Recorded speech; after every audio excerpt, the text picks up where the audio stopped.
신인규 저 국민의힘 상근 부대변인 김민아 시사평론가 나오셨습니다. 두 분 안녕하세요. 안녕하세요. 네, 안녕하세요. 김민아 평론가님은 저 내일 뵐 것 같고 신인구 변호사님 보고 네. 싶었어요. 네, 반갑습니다. 제가 이제 오늘 처음 진행하느라고 막 좀 떨리는데 많은 분들이 지금 유튜브로 댓글 남겨주시고 계시는데 강지현님, 장성철 소장님의 멋진 진행 기대됩니다. 기대 많이 하시고요. 포도대장님, 장디, 감사합니다. 유튜브로 저희 모습 생중계되고 있으니까요. 유튜브 MBC 라디오 시사 채널로도 함께 해주시고요. 네, 좀 무섭네요. 포도대장이 네. 장디 이렇게 불렀는데 포도대장이 그 다음에는 어떻게 하는 거죠? 포도대장이 여러분들 그 평론 잘할 수 있도록 제가 뒷받침 잘 하겠습니다. 자, 포도대장 무서운데. 네. 오늘 저 김민아 평론가님 먼저 한번 시작해 볼까요? 오늘 주목한 이슈는 뭐죠? 네, 또다시 영부인 리스크인가 아니면 대통령실의 리스크인가. 네. 뭔 일이 또 있었습니까? 오늘 이제 윤석열 대통령의 일정 동선 이게 네. 이 김건희 여사 팬클럽 있지 않습니까? 네, 건희사랑. 네. 네. 건희사랑이 운영하는 페이스북에 공개가 된 것 때문에 난리가 났습니다. 잠깐만요. 근데 김건희 여사가 건희사랑 팬클럽 저랑 관계없어요. 상관없어요. 이렇게 얘기했는데 아직도 건희사랑이 존재하고 거기서 중요한 분들이 활동을 하고 있는 건가요? 그런가 봅니다. 페이스북 페이지가 있는가 본데 네. 이 어떤 그룹이 있는가 본데 네. 여기에 이제 글에 대해서 어떤 사용자가 이렇게 썼다는 거예요. 공지합니다. 네. 윤석열 대통령 대구 서문시장 26일 12시에 방문합니다. 네. 많은 참석 홍보 부탁드립니다. 이런 댓글을 올렸고 심지어 이제 공용 주차장에 집결하세요. 네. 이런 얘기까지 써 있다라고 하는 건데 구체적인 장소까지 됐네요. 그렇죠. 근데 이게 사전에 그럼 어떻게 알려졌느냐 이게 의문인 거거든요. 네. 이 대통령의 대구 방문 일정 자체는 출입기자단에 엠바고를 조건으로 해서 사전 공지가 된 내용입니다. 그렇죠. 근데 대구에 방문한다는 정도지 구체적으로 어디 시장에 간다 이런 거는 공개가 안 돼 있었다라는 건데 네. 그러니까 언론에 공개된 것보다도 훨씬 자세한 세부적인 내용이 팬클럽에 올라왔기 때문에 상당히 논란이 될 수밖에 없는 거죠. 알 수 없는 일이 벌어졌는데 저도 이런 거는 거의 처음 보는 것 같은데요. 그래요. 대통령실의 해명이 어떻게 나왔나요? 대통령실이 해명을 했습니다. 일단 미안하다고 했어요. 미안하다고? 기본적으로는. 예. 고위 관계자가 네. 브리핑에서 거듭 죄송하다 이렇게 얘기를 했고 경호처를 통해서 어떻게 이런 일이 벌어졌는지 파악을 하고 되풀이되지 않도록 최선의 조치를 하겠다라고 얘기를 했는데요. 네. 근데 이게 왜 그러면 이 얘기가 팬클럽에 어떻게 이런 댓글로까지 올라오게 된 것이냐에 대해서는 이렇게 해명을 했습니다. 대구시당에서 네. 대통령이 방문을 하니까 행사를 준비를 해야 되겠는데 그러다 보니까 당원이라든지 현역 의원이라든지 이 행사 참여를 원하는 사람들이 의견을 수렴하고 있는 그런 과정에 네. 이런 것들이 아름아름 알려진 것이다. 네. 이렇게 얘기를 하고 있거든요. 아름아름이요? 그렇죠. 아니 대통령의 일정과 동선이 아름아름으로 알려질 만한 건가요? 이게 그러게요. 이런 표현 쓰는 게 맞나요? 근데 장 소장님은 아름아름 알고 있었나요 혹시? 몰랐어요. 이 일정을? 그러니까 장 소장님도 말이 안 모르는 걸 돼요. 어떻게 대구에 근데 네. 예를 들면 대구시당이 뭐 주최하는 행사라든지 네. 그러면 또 모르겠는데 네. 그렇지가 않습니다. 이거는 대통령실이 주관하는 행사인 것이고 그럴 수밖에 없는 거고 네. 또 대구시당에 이게 뭐 아름아름 알려졌다라고 하면은 그럼 대구시당에 있는 사람들이 애초에 어떻게 알게 된 것이냐 대통령실이 따로 알려주거나 큰일이네. 그러지 않았을 텐데 네. 이런 것들이 의문인 거고 네. 근데 대통령의 일정이라는 거는 동선이라는 거는 상당한 보안이 요구되는 1급이에요, 기밀인 거죠. 1급. 그렇죠. 네. 이 기밀이 알려졌다는 거는 결국은 대통령실에서 샜다 네. 내지는 이게 대통령실에서 샜다고 볼 수밖에 없는데 네. 대통령실에서 샌 게 하필이면은 김건희 여사 팬클럽으로 샜다라는 네. 게 보여주는 바가 있지 않겠습니까? 좋습니다. 일단 그러면 여권 패널인 신 변호사님 어떻게 해명하시겠어요?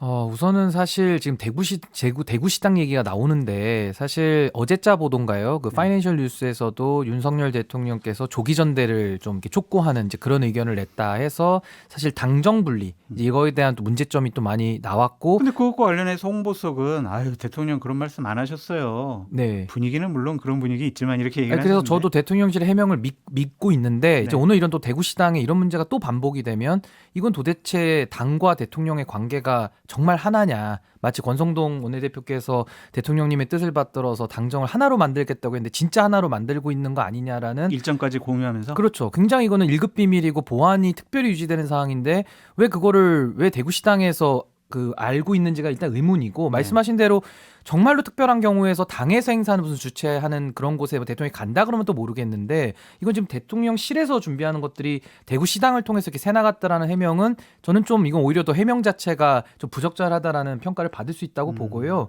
또 하나는 지금 이제 사실은 이 건희사랑이라는 곳이 그 회장이 강신업 변호사 아닙니까? 네. 그러니까 강신업 변호사라는 분에 대한 평가는 아마 국민들께서 그분의 해오신 일들을 보면서 평가를 하실 텐데 최초에도 김건희 여사에 대한 사진이라든지 이런 것들이 건희사랑이라는 걸 통해서 외부에 알려지면서 아 저기가 뭐가 있나 보다 국민들이 많이 생각하면서 의아했었거든요. 그리고 영부인에 대한 팬클럽도 사실은 생소하기 때문에 많은 분들이 좀 의아했던 게 사실인데 그 이후에도 용산 집무실 사진도 아마 좀 노출이 됐던 것 같고요. 네, 그래서 오늘 같은 그렇죠. 경우는 이런 동선까지 그것도 대통령의 동선이 노출됐다는 것은 저는 매우 심각한 문제라고 보고 사실 그 해명이 더 저는 좀 문제가 있었다 이렇게 봅니다. 근데 그런 부분도 의아한 게 예를 들어서 대통령의 일정, 네. 이 동선 이런 거를 김건희 여사가 아는 게 맞나? 이런 의문도 첫 번째로 있는데 부부는 일심동체라서. 그렇죠. 그렇게 말씀하실 수 있어서 알 수도 있겠다라고 생각하지만 김건희 여사가 알았다고 해서 그러면 팬클럽을 어떻게 알게 되느냐? 요거는 의문이지 않습니까? 지금 그럼 뭐 대통령실에서 정확하게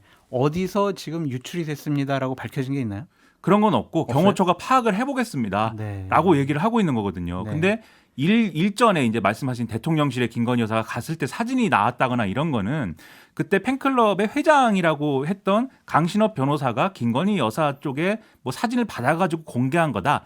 얘기가 이렇게 됐기 때문에 그런 사실관계가 일단 있고 거기에 대해서 맞냐 틀리냐를 얘기할 수가 있었거든요. 네. 그런데 지금 상황 보면은 강신업 변호사는 김건희 여사하고 연락 안 한다 이렇게 주장을 해왔고 네. 또 팬클럽 회장직도 내려놨다 난 아니다 이렇게 얘기를 하고 있는 거 아닙니까? 그렇죠. 그러면 옛날에 과거에 있었던 그 논란에 그 루트도 아닌 거예요. 그렇게 따지면 그러면 이게 어디서 새서 어떻게 이렇게 간 거냐는 여러 가지 논란으로 번질 수밖에 없는 사안이 되는 거죠. 그럼 신 변호사님 이런 상황이 지금 대통령실에서 공직기강 비서관실에서 지금 여러 가지 보안 사고라든지 업무 태만과 관련해서 행정관들까지도 다 지금 뭐 감찰하고 있다, 뭐 쇄신하겠다 그런 식의 얘기를 하고 있는데 그런 거 혹시 찬물 꼈는 거 아닌가?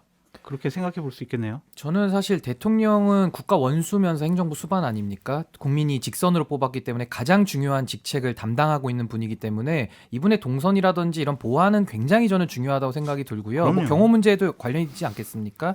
근데 저는 이런 부분들이 자꾸 밖으로 새나간다라는 것, 그러니까 즉 보안이 지켜지지 않는다라는 것은 기본 중에 기본이 지금 무너졌다. 말 그대로 공직기강 비서관실도 이건 지금 책임을 져야 될 수준이라고 저는 봐요. 네. 그러니까 어떻게 보면 사실은 이게 사적 팬클럽의 이런 중요 정보가 새나간다는 것은 권력이 사유화된 거 아니냐라는 비판을 피할 수가 없습니다. 그렇다 그러면은 대통령실에 사적 채용들이 지금 많이 들어가 있어서 국민들이 분노하셨는데 이런 것들 통해서 얼마나 국민들께서 더 불안하실까 이제 이걸 생각한다면은 저는 이걸 좀 가볍게 여기면 안 된다고 보고요. 진짜 어디서 샜는지를 저는 명확하게 조사를 해서 지휘고와 막론하고 저는 엄중 문책을 해야지 이게 해결이 된다. 이거- 안 그러면 앞으로는 동선뿐만 아니라 더 중요한 정보, 국가 기밀도 그럼 새나가면 맞습니다. 어떡하겠습니까? 맞아요. 국민들이 불안해하시거든요. 저는 이거 가볍게 여기면 안 된다고 봅니다. 김면호 평론가님 그러면은 야당은 지금 없던 입장이고 이게 또 정치적인 논란만 확대되는 거로 그렇게 볼 수가 없나요?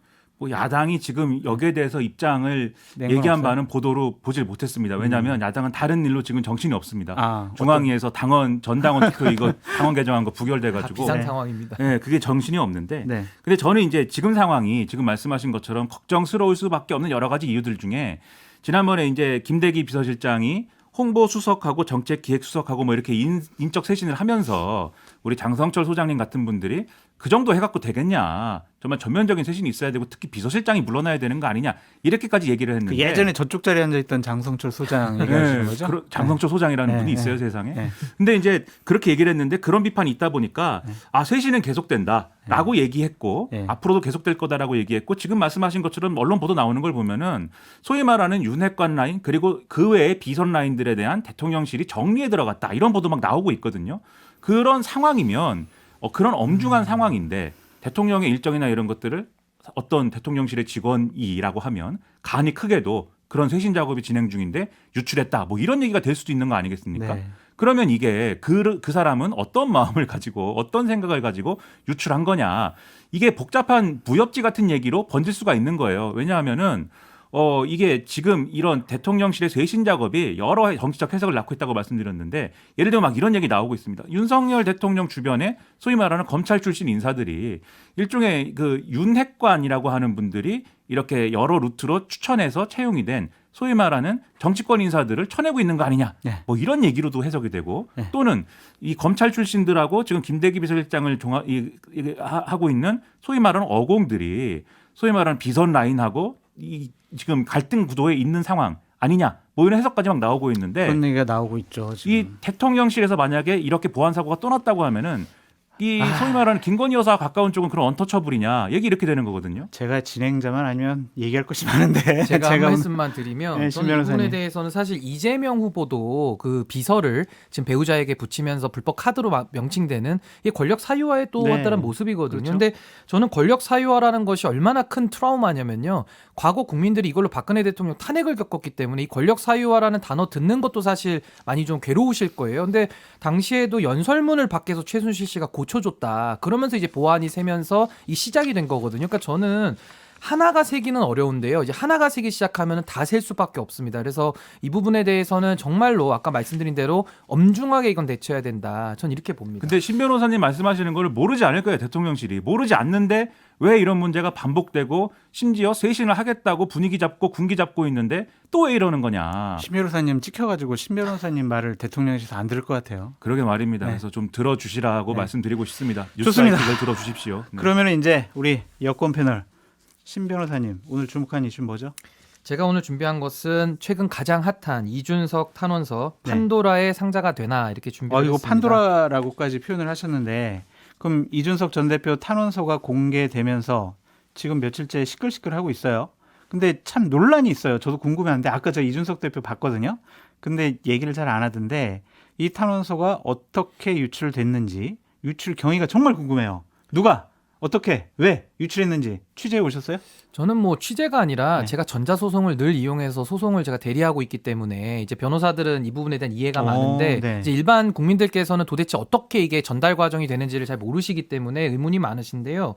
사실 기본적으로 소송에서는 양 당사자의 기록을 밖으로 유출하지 않습니다.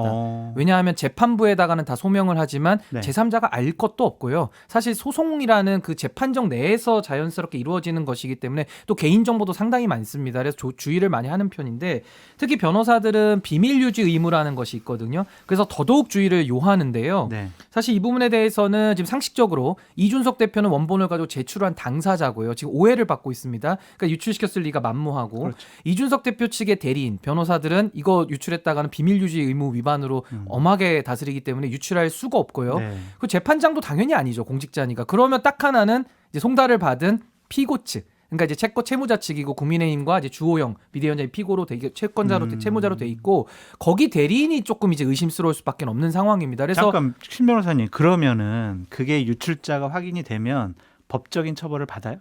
그래서 그 부분에 대해서는요. 사실 이게 이제 여러 가지 논점이 있는데 뭐 민사소송법 162조도 일단 이거 뭐 처벌 조항은 아니지만 이 목적에 맞게만 써야 된다는 규정이 분명히 있고요. 또 하나는 개인정보보호법 위반 요즘 많이 민감하실 텐데 요즘 전화번호 하나만 유출돼도 다 개인정보보호법 위반으로 고소하고 이러거든요. 그래서 이런 부분이 문제가 있고 또 하나는 형법에 보면은 이제 공무상 비밀 누설죄라든지 업무상 비밀 누설죄라는 것이 있습니다. 그래서 이런 부분에 대해서는 변호사라든지 또 공직자라든지 이런 분들은 비밀에 대해서는 누설하면 안 되도록 돼 있어요. 그리고 또 하나는 변호사법에도 비밀 유지 의무가 있고 변호사 윤리장정까지 있기 때문에 이것은 형사 처벌의 문제는 뭐 너무 멀리 갔다라고 하더라도 네. 분명히 이거는 사실로 밝혀지면 변호사 징계 사안은 무조건 됩니다. 굉장히 이게 중하게 사실로 다룰 수밖에 밝혀지려면 없습니다. 어떠한 절차가 필요해요? 예를 들면 이준석 대표 측에서 이 부분 뭐 수사해달라, 밝혀달라 그럴 수가 있는 건가요? 그렇죠. 사실은 뭐 징계 청구를 한다든지 변호사 협회에다가 아니면은 수사기관에다가 의뢰를 한 수밖에 없는데요. 저는 사실 뭐 그런 법적 처벌 문제도 중요하겠습니다만은 여기에 대한 전 정치적 의도가 더 중요하다고 봅니다. 그러니까 어떻게 보면 사법부, 그러니까 독립된 법원의 기능에 의해서 이게 해결이 돼야 되는 것인데 뭔가 그런 열람용으로 제한된 그 서류를 외부로 돌림으로써 언론화를 시키고 이걸 통해서 여론의 반전을 통해서 재판부에 압력을 가하려는 거 아니냐 네. 이제 이런 의도를 볼 수밖에 없기 때문에 저는 뭐 좋아요. 상당히 방식 자체가 좀 문제가 많이 있었다 근데 이제 이렇게 봅니다. 의도와 관련돼서는 네.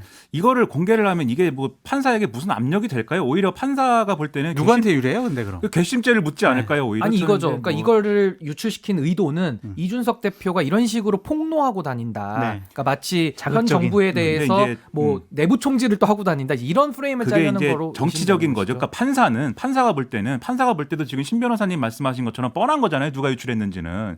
제가 볼 때 판사는 괘씸하다고 생각을 할 것이고. 유출된 것이 그렇죠. 네. 괘씸한 거죠. 근데 나만 봐야 되는데. 아니죠. 당사자들까지만 그 공유하고 뭐 하는 그러니까 건데. 외부 유출은 안 되는 겁니다. 그렇죠. 열람만 가능한 그렇죠. 겁니다. 근데 요게 그러면 정치적인 의도가 있다라는 점에 대해서는 제가 크게 세 가지 정도의 의도가 있다고 저는 생각을 합니다. 그거 얘기하시면서 네. 김민하 평론가님께서 어떤 부분에 좀 주목했는지 탄원서 내용 중에 네. 그것도 좀 함께 말씀 좀 해주세요. 저는 뭐 자필로 썼다 글씨를 잘 못 쓰는구나 이 부분이 이제 주목을 했고요. 정치적 의도가 세 가지 정도 있다고 생각을 하는 게 첫 번째는 지금 말씀하신 것처럼 망신주기입니다.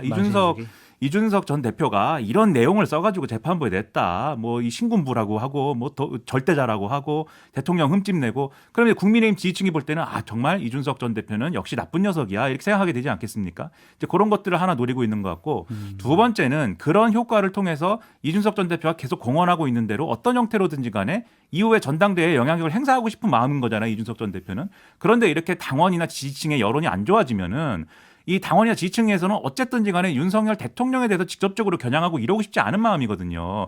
윤핵관들이 이간질한 거 아니냐 이런 시각이 훨씬 큰 거기 때문에 그런 점에서 보면은 이준석 전 대표의 전당대 영향력 이런 것들이 네. 줄어들 수 있다라는 기대가 있겠고 마지막으로는 최근에 자꾸 하는 얘기가 이준석 전 대표 추가 징계할 수 있다 이 얘기 하지 않습니까? 맞아요. 추가 징계의 주요한 소재가 뭐냐면은 자꾸 분열을 야기하고 대통령을 비난하고 과한 독설을 하고 뭐 이런 것들인 거잖아요. 또 하나를 추가하려고 했는데 네. 근데 지금 이게 어디서 유출됐는지에 따라서는 그 의도대로는 안 흘러갈 수가 있는 그런 상황이 된 거 아닌가 싶은 거죠. 신 변호사님. 저는 이게 사실 유출자는 누군지는 제가 뭐 밝힐 수는 없죠. 누군지는 알 수는 없으니까요. 근데 저는 몰라요? 이게 사실 신 변호사님도 몰라요. 아니 뭐 의심은 되지만 뭐 의심의 단계에 놔두고요. 이거 유출자는 아마 이런 의도일 겁니다. 신군부라는 표현 그걸 통해서 대통령에게 이제 총질했다 이거를 부각시키고 싶어서 한 것인데 이 안에 전문이 공개되니까요. 네. 여기서 나오는 내용들이 징계나 수사를 가지고 회유와 압박이 있었다. 내지는 네. 그걸 가지고 뭐 특사 보내준다라는 것으로 뭐 징계 덮어줄게 뭐 이런 거래 얘기가 나오는데 이준석 대표가 이런 지하에 거절했다고 합니다. 네. 그렇게 되면 사실 경찰 수사에 대해서 지금도 많은 의구심들을 방송에서 얘기하지 않았습니까? 그럼 이것이 과연 청부 수사 내지는 청부 징계 아니냐 이제 이런 의도를 깊이 추단할 수밖에 없습니다. 보일 그래서 만한 대목들이 있다. 그 대목도 그 안에 같이 들어 있습니다. 그러니까 예를 들면 탄원서 외부 유출을 통해서 일정 부분의 정치적 목적은 달성했을지 모르지만은 더 심각한 내용들이 그 안에 들어 있었기 그렇죠. 때문에 이것도 뭐 칠흑각서처럼 뭐 유리한 쪽에만 진정성을 추정하고 불리한 쪽에는 또 부정하고 이럴 수 없는 거거든요. 네, 아직은 사실관계로 확인되지는 않았다. 그렇죠. 네, 근데 네, 요 거래 내용이라는 중재 얘기가 나오기 때문에 이 부분에 대해서는 그럼 수사기관을 장악하고 있으면 딜이 가능하지 않습니까? 그럼 굉장히 이거 심각한 문제가 될 수 있는 거기 때문에 이 부분에 대해서는 조금 더 사실 확인이 필요하다 저는 이렇게 신 봅니다. 변호사님 하나만 더 여쭤볼게요. 짧게. 윤핵관의 수사 개입 논란과 관련해서 어제 한 언론 보도 나왔잖아요. 그 공방 어떻게 보고 계세요? 저는 일단은 서울청의 핵심 관계자가 발언을 한 걸로 알려졌는데요. 일단 윤핵관 의원과 서울청의 고위 관계자가 만났다라는 증언, 2차례 만났다는 건데요. 전 이 부분은 분명히 확인이 돼야 될 것 같고 도대체 만나서 뭘 조율했는지 이제 그 부분에 대해서 국민들께서는 많은 의구심을 가지실 거다 이렇게 봅니다. 김민하 평론가님. 그러니까 이게 앞서 말씀하신 대로 이 이준석 전 대표의 주장인 것이긴 하지만 충분히 예상할 수 있는 내용이 윤리에서 징계할 때부터도 너무 이게- 두 분 다 이준석 전 대표 편 드는 거 아니에요? 전혀 이준석 대표 네, 편은 아니에요. 저는 저의 편입니다. 네. 처음부터 이 윤리 징계서부터가 일종의 정치적인 어떤 의도와 그런 맥락 속에서 이루어진 것이 아니냐라고 생각할 수밖에 없는 내용들이 들어 있어요. 네. 그러니까 이런 것을 앞서 말씀드렸듯이 정치적인 의도를 갖고 뭐 유출했는지 그런 거는 다 그렇다고 우리가 생각할 수도 있겠지만 저는 그 정치적인 판단력에 대해서 상당한 의문이 듭니다. 이거를 이런 식으로 유출해 가지고 과연 지금 국민의힘과 주호영 비대위와 소위 말하는 윤핵관이라고 불리는 분들에게 도움이 뭐가 될까요? 상당히 의문이 큽니다. 아유 오늘 말씀 정말 감사합니다. 지금까지 신인규 전 국민의힘 상근 부대변인 김민하 시사평론가와 함께했습니다. 두 분 고맙습니다. 고맙습니다. 감사합니다. 감사합니다. 평일 저녁 6시 5분에 여러분을 찾아갑니다. MBC 라디오 표창원의 뉴스 하이킥.